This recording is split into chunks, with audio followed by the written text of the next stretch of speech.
is spooky season right now, which means we're talking a lot about dead people. And when I think about all of the historical people in history that I've admired, and I think about them coming back, obviously first, I think that would be freaking terrifying. Please stay in the ground. But then there's part of me that's just like, oh my God, you haven't heard Chapel Roan. You haven't watched Normal People. There's so much good stuff to catch up on.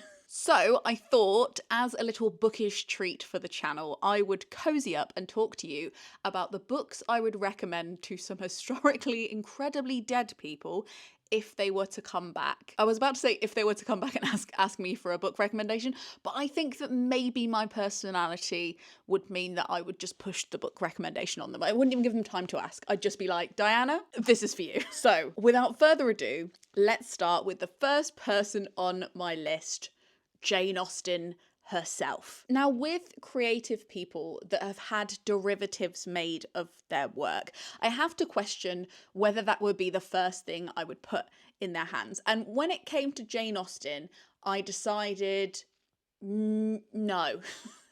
Not only because it wouldn't satisfy my curiosity, like I don't know if I really want to know what Jane Austen thinks of Renée Zellweger's depiction of what is effectively a modern day Elizabeth Bennet on screen in Bridget Jones' Diary. I'm not sure if she would approve of some of the like retellings of Austen. And I don't know if that matters because like those books are now ours and we're allowed to mess with them and make them more modern and think about them more and interrogate them, and that's fine, but that doesn't mean that we have to make her sit through that either. So I wondered genuinely about Jane Austen the person who, if you talk about parasocial relationships, I feel like I know her. And I don't, nobody does. Cassandra, what was in the letters? Anyway, when I thought about books that she would genuinely enjoy, that I am gutted for her that she has missed, the first one that came to mind to ease her into modern sensibilities was, of course, Anne of Green Gables, which was published in 1908. She missed Anne of Green Gables. Imagine being the most decorated, revered novelist in the English-speaking world and have missed Anne of Green Gables. I think she would have loved Anne because she is definitely a prerequisite to both Emma and Elizabeth, and probably Marianne. Like, let's be real. She is all of the worst and best parts of those characters rolled into a small girl. And I also think that she would love Matthew. She would love the softer men in this book and how they gather around Anne when she is being both frivolous and ridiculous and incredibly kind and transformative. And I think that she would also really love the friendship between Diana and Anne. I just think she'd fucking adore it. And it is a cruel trick of history that she never got to read this. Or maybe it's not. Maybe did Lucy Montgomery read Austen and that's why... Anyway, we can't go back, we must go forwards. But if I were to let Jane Austen read something, I think this would probably be the first one to ease her in. After that, I mean, come on. The ultimate modern yearning book of all of the people who would be frustrated by the reviews of Normal People, which just say, why didn't they just tell each other they were in love with each other? Jane Austen would be the first person to be like, God damn it, that's the whole point.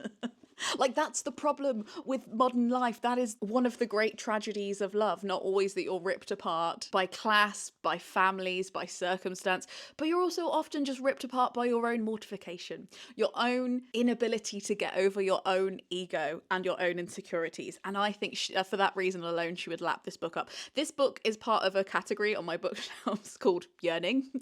And I think she would enjoy all the books in that category. I made a whole video about how I've categorized my books quite unusually. And I think the whole yearning category would be for her, but particularly Normal People. The third book that I thought she would enjoy, I thought about because I have just read Patchwork, which is an amazing book that I think is going to come out in November. I was kindly sent this by the publisher for honest review, and my honest review is, this is fucking brilliant. As somebody who's read a lot of Austen biographies and Austen history stuff, like I was a bit like, am I going to find out anything new? But this is a kind of combination between a book and a very beautiful, decorative graphic novel about Jane Austen's life, but also the patchworks, the parts that we don't know about, and kind of not only just trying to like frivolously imagine what happened in those gaps, but what those gaps mean for us and history and how sad that is. There is a really beautiful depiction of Jane Austen's missing brother, some of the internal struggles that she might have been subjected to, but then also because it's also kind of about the textiles in Jane Austen's life and how those intersected, it has some really, really beautiful passages about the history of linen and where the linen that Jane Austen would have used, where that would have come from and whose labour that might have been dependent on, and how her life intersected with working class people in England, but also a really beautiful embroidered history of empire and those parts of empire that touch Jane Austen's life, even if it's not in the text itself, even if it's not written on the fabric, it is in the fabric of her life. And for that reason, I think I would recommend to her Incomparable World, which is a book set in the 1780s in London when Jane Austen would have been living quite near and a child. It follows 3 soldiers who have just arrived in London after the American Revolution. They're African American and they are trying to navigate London as racialized people with various degrees of power. And it's really, really interesting. I think it sheds a lot of light on what everybody during that time was experiencing in London, especially if you weren't of Jane's class. And it also, of course, incorporates all of the trappings that Jane Austen characters face as well: class, love, betrayal, all of those things. And I hope that she would be really interested in that because it's of her time, but told from our time about what was happening in a world that she wouldn't have been probably allowed to have access to. Hello, I hope you don't mind me popping in to the video instead of an ad read to tell you about something I have been working on. A lot of you might know that I have a poetry collection called Bargain Bin Romcom, which has loads of illustrations in it done by me. Well, we have turned 2 of my illustrations into real life prints that you can buy. At the moment, we're only selling them in the UK for like various nefarious international shipping issues. We are obviously very small, it's just me and Craig doing it, and we're shipping it literally from this living room. So if you would like a print, they are on my website at the moment, lenanorms.com/shop, and I'm signing them as well. So if you'd like a signed, beautiful print to put on your wall, now is the time to go. They are sustainably printed in the UK with eco ink and I love them. Look, so this one is a woman bathing in a pot of night cream to go with my poem Unclean Magdalene that you can read on the website, and this one is a woman campaigning for somebody to text her back to go with my poem TB. So I'll leave you alone to enjoy the video again now. Thank you for listening, but if you do want a print, lenanorms.com/shop. The next person on the list I would love to recommend books to is Princess Diana. Yeah, the people's princess herself. I think it's a devastation that she has missed a lot of the raucous stuff that has been happening, not only in art, but in the media of late. And I think there's lots of parts of it she'd have real problem with coming to terms with, but I think she would also revel in some of the media that has been created recently. Like, not only was she involved in this incredibly complicated world, but we also know that she loved EastEnders. So I think there's just so much rich stuff that she would have loved. So I'm trying to pick here, but it's hard. First off, The 7 Husbands of Evelyn Hugo. She would have lapped that up. The glamour, the behind the scenes devastation, the drama, the revenge. I think it's decadent, it's dramatic, it's suspenseful. It's also about what we inherit and what we give other people, even if we can't be around for them. Yes. And if there wasn't, I can't really improve on that recommendation. I think that is the one. But my adjacent one that I was struggling to pick between was Evelyn Hugo and The Wedding People, which I think would be a great buddy read for Princess Diana and Jane Austen. Together, they would love this. But this is such a dramatic whirlwind book about a woman who goes to a very decadent hotel that usually financially she would have no business being in, with the plan of ending her own life, and ends up whipped up in a wedding and being forbidden by the bride to do what she wants to do until the end of the wedding, because the bride is like, don't ruin my wedding, everybody else at the hotel is here for the wedding, like, just, you've got to stay on. And to make sure of that, you have to come to all of the wedding engagements. It's really messy. There is lots of like romantic drama in here as well, but it also has like a huge spine and like some real empathetic delves into the complicated nature of mental health, and I think she would bloody love it. I also picture Diana being a great advice giver, and for that reason I think she would love the work of Michelle Elman. This is Michelle Elman's latest book. You know that I've loved all of her books, but this one in particular was such like I was making notes the whole way through.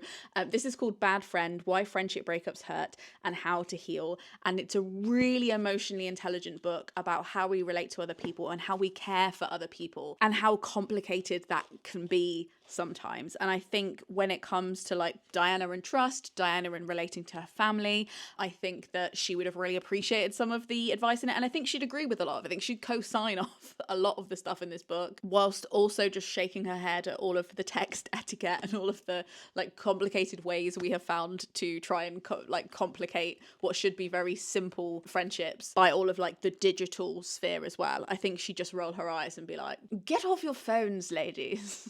Doesn't have to be this complicated. I think that her advice that she would give her friends would be quite similar to Michelle's, and for that reason I think this would be like my non-fiction pick for Diana. I think she'd love it and she'd tell her friends about it and she'd like start a little book club about it. I think I do perceive her as somebody who enjoys a good gossip, but like a good productive gossip that at the end of it she's like, okay, so what do we do about this, or like how do we get the best outcome for everybody. I think if she'd lived long enough she would have been like the wisest old auntie to go to ever.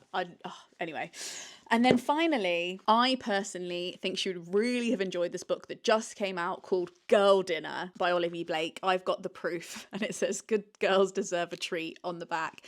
This is about a sorority in the US, like a delicious diamond-filled sorority on a very posh university campus. And it follows two characters, Nina Core, who is a kind of debutante, beautiful, popular girl who is trying to get into this sorority. She's in her second year. She kind of felt like she was kind of on the edges of society last year, and she thinks that this year she could really be part of the elite. And once she becomes part of the elite, she starts really understanding how it works and the dark side of it as well. And she realizes there is something a little bit untoward and suspicious about how well all of the women in the sorority are and how good they are at everything. And could it be to do with the way they harness hunger and how they deal with female rage? Discuss. I think that because of obviously Diana's complicated history with food, I think the astute discussions about food would be really, really interesting to her, and like how we deal with this collective hunger we have put upon ourselves in like a way to escape. And then also the other character that it follows is Sloane, who is a university professor who is also trying to be a mother, and she has a man who professed to want to help her with the child but apparently does not want to help her with the child. And I think that would also resonate very heavily with Diana as well. So I think she would have absolutely bloody loved Girl Dinner. I would like to just throw it up into the clouds and hope that she catches it. Oh, by the way, the reason that I read this book is not only because I was interested in it's good, it's because I'm doing an event with Olivia Blake and Lucy Rose, who wrote The Lamb, in Birmingham in November. So I'll leave the links below if you are near Birmingham and you would like to come. I am chairing an event between these two absolutely brilliant authors, and I think we're gonna and we're gonna have, I think, a very interesting discussion. If you think about the crossover between these two books, it's going to be delicious and bloodthirsty, and I can't wait.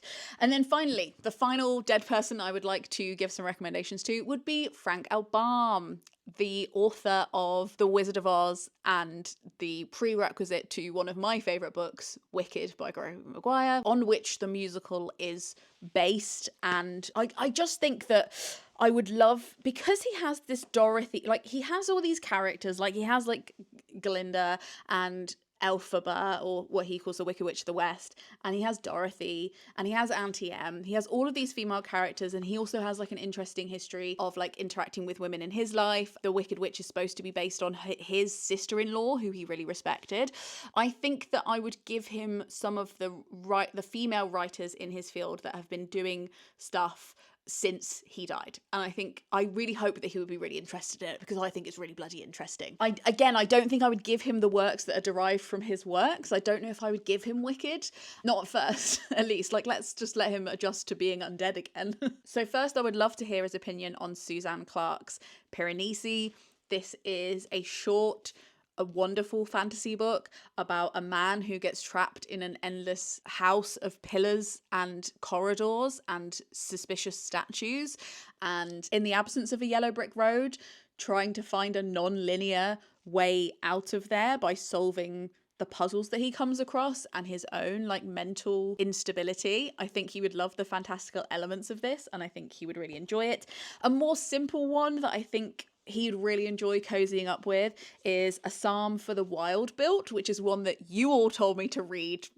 And I'm very, very obedient, and I did recently, and I think it's wonderful. This is by Becky Chambers. It's about a tea monk in the far future who travels around giving people tea and talking to them about their problems, but realizes that he actually doesn't want to do that, and he's not sure what the purpose of his life is. And it's about a journey that he goes on with a robot that he meets. And I think that Baum's early interest in the effect of the Industrial Revolution on storytelling manifested in many places in his work, but in particular in The Tin Man. I think he would be really interested in Becky Chambers' envisioning of robots as sentient, and the robots themselves wanting to disregard industrialization. I think he would love thinking about that, but I also just think he'd love chatting about tea and going on a little journey in a little caravan, and I just think he would have a great time with this one. And then once I'd warmed him up with those two, I think his mind would be completely blown by the 5th season. In fact, I think he would really like to do the stage play of the 5th season. He was a playwright as well, and he was like a failed theatre producer, and I think he would love to stage some of the more dramatic scenes in the 5th season and make all the weather stuff come to life on stage. And I think, again, with the female protagonists, I think he would have like a great time envisioning them, and they're all like at different ages and different stages in life. I think because his work really delves into Oz at different stages in its life, he would really enjoy how N.K. Jemisin revisits her world that she's created at all these different like points in history. I think it would give him a lot to think about, and he's really interested. However, if he did just want a children's book and he was like, Lena, I am a children's author, why are you recommending me all of these complex adult books? I really just want to read a kid's book. I would totally give him Brian Jakes's Redwall series, probably starting with Mossflower. I think that'd be really cozy. And if he's just like, Lena, I just want some anthropomorphic animals who want to fight each other, I'd be like, we have also made that, Frank, don't worry. Just kick back with a little Halloween witch's brew and enjoy the journey. I would love to hear in the comments what books you would recommend to your favorite dead people, and especially with like people like Jane Austen, would you give them the books that are based on their works? Diana, would you give her Spare, or would you spare her that? It's a question that I'm going to try to stop thinking about because I want to sleep tonight, but it is like a very hard moral conundrum that is probably completely unsolvable, but I think is really interesting to debate anyway. So I'd love to hear your thoughts in the comments below. And if you have enjoyed any of these books, I'd love to hear what you thought of them. Thank you so much for watching this video. It was made possible by my patrons, the Gumption Club. If you want to join us over on Patreon, we have a secret Discord, and we're chatting books 24/7 in that Discord, I swear to God.